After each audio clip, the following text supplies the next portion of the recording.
যিকেন হওক আপোনালোকক মাজে সময়ে মই এনেকুৱা গ্ৰাউণ্ড ৰিপৰ্ট দিব বিচাৰো যে য'ত একেবাৰে নিখুঁত মানুহৰ পৰা কিছুমান নিখুঁত তথ্য মই লৈ আহো আৰু তেনেকুৱা ৰিপৰ্ট মই আজি আপোনালোকক দিব বিচাৰিছো। মই এই ধুবুৰী লোকসভা সমষ্টিৰ এটা প্ৰান্তত আহি উপস্থিত হৈছো। আপোনালোকে নিশ্চয় দেখা পাইছে এয়া হৈছে এটা বজাৰ আৰু এই বজাৰত বিভিন্ন ব্যক্তিসকল আহি উপস্থিত হৈছে আৰু তেখেতসকলৰ পৰা আমি কিছুমান মূল্যৱান কথা আপোনালোকক জনাব বিচাৰিছো, বিশেষকৈ আমাৰ যিটো হৈ যোৱা লোকসভা ইলেকশ্যন সেই ইলেকশ্যন সম্পৰ্কে।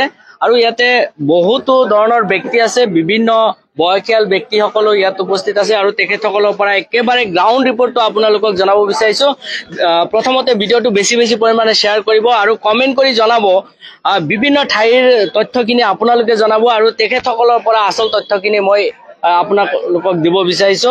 আৰু বিশেষকৈ বিভিন্ন ঠাইৰ যি ৰিপৰ্ট সেই ৰিপৰ্টখিনি মই মাজে সময়ে দি আছো আৰু আপোনালোকেও চাই আছে। যিসকলে ভিডিঅ'টো চাই আছে তেখেতসকলে বেছি পৰিমাণে শ্বেয়াৰ কৰি দিব যাতে প্ৰত্যেকেই এই গ্ৰাউণ্ড ৰিপৰ্টটো জানিব পাৰে। তো মই ইয়াত উপস্থিত আছে এজন মুৰব্বী, তেখেতৰ পৰা জানিব বিচাৰিম যে এই যিটো লোকসভা ইলেকশ্যন হৈ গ'ল, এই লোকসভা ইলেকশ্যনত আপুনি আচলতে কোনটো দলক ছাপোৰ্ট কৰিছে?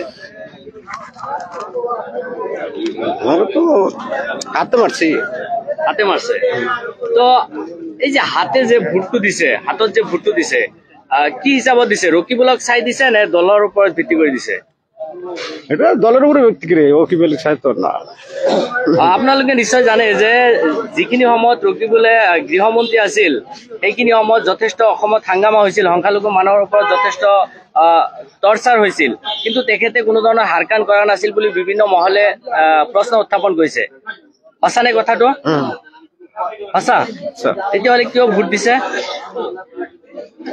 দল হিসেবে দলীয় হিচাপত দিছে। যিকে নহওক মুৰব্বীয়ে একেবাৰে সঁচা কথাটো কৈছে, আচলতে ব্যক্তি হিচাপত দিয়া নাই যদিও দলীয় হিচাপত ভোটটো দিছে। ইয়াতে আৰু এজন ব্যক্তি আছে, মই তেখেতৰ পৰা জানিব বিচাৰিম, বজাৰ কৰি আছে। যিকে নহওক অলপ কৈ যাব, একো নাই আপোনাৰ মৌলিক অধিকাৰ খিনি কৈ যাব। তো যিকে নহওক আমাৰ ইয়াতে আৰু এজন মুৰব্বী আছে, একেবাৰে বজাৰৰ পৰা গ্ৰাউণ্ড ৰিপৰ্টটো দি আছো। যিকে নহওক এই যিটো ইলেকশ্যন হৈ গ'ল, এইটো ইলেকশ্যনত আচলতে আপুনি কাক ছাপোৰ্ট কৰিব বিচাৰে? দলৰ হিসাবে ভোট দিয়েছে। কাক দিছে? ৰকিবুলক দিছে, মানে কংগ্ৰেছক দিছে। নিশ্চয় কংগ্ৰেছ দলটো জিকিলে আপোনালোকৰ কিবা আশ্বাস দিছে নেকি? আশ্বাস দিছে কিবা? না, আমার দল হিসাবে করি আমরা গ্রামের পেশা দেব। আমরা দল হিসাবে ভোট দিছি কংগ্রেস। অসমতো কংগ্ৰেছৰ চৰকাৰ নাই, দিল্লীতো নাই, তেতিয়াহ'লে ভোটটো যে দিছে কি হিচাপত দিছে? নিজে ব্যক্তি হিসাবে দল হিসাবে ভোট দিছি। দল হিসাবে দি। যিকি নহওক আৰু ইয়াতে বহুখিনি মানুহ গেডাৰিং হৈছে, তেখেতসকলৰ পৰা আমি জানিব বিচাৰিম আপুনি আচলতে ভোটটো কাক দিছে। আপোনাৰ মৌলিক অধিকাৰ, গতিকে আপুনি সেইটো ক'ব পাৰে। আপুনি কাক দিছে ক'ব নোৱাৰে? একো নাই, আপুনি কাক ছাপোৰ্ট কৰিছে কওক।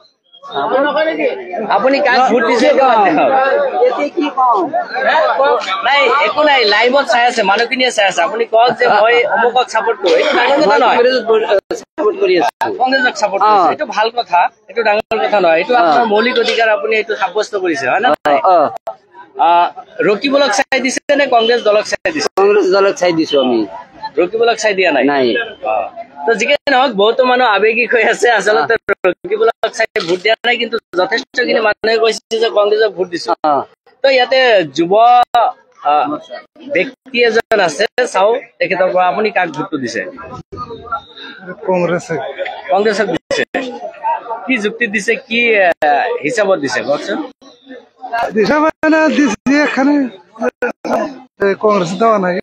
কংগ্ৰেছক দিব লাগে।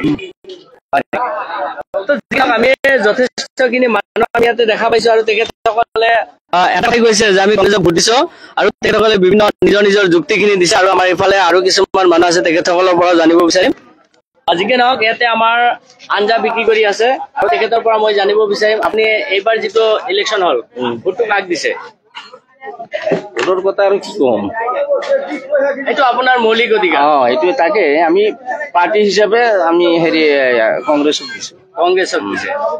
তো যিকে নহওক আমি যিখিনি গ্ৰাউণ্ড ৰিপৰ্ট পাই আছো আপোনালোকে দেখা পাই আছে, গতিকে বেছি পৰিমাণে শ্বেয়াৰ কৰি সকলোকে বস্তুখিনি দেখুৱাৰ কাৰণে সুবিধা কৰি দিব। এইটো হ'ল এটা চাহৰ দোকান আৰু মই চাহৰ দোকানত প্ৰৱেশ কৰিছো।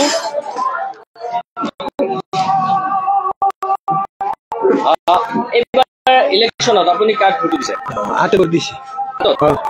হাতত ভোট আচলতে কি আশাত দিছে কওক? সরকার বানাবার জন্য। চৰকাৰ অসমত নাই, কেন্দ্ৰতো নাই, কেনেকৈ ৰকিবুলে অকলে চৰকাৰ গঠন কৰিব পাৰিব? ৰকিবুলে অকলে চৰকাৰ গঠন কৰিব পাৰিব? হাতে দিছে, কি হয় হাতত দিছে মানে আশা আছে চৰকাৰ গঠন কৰিব বুলি নাকি?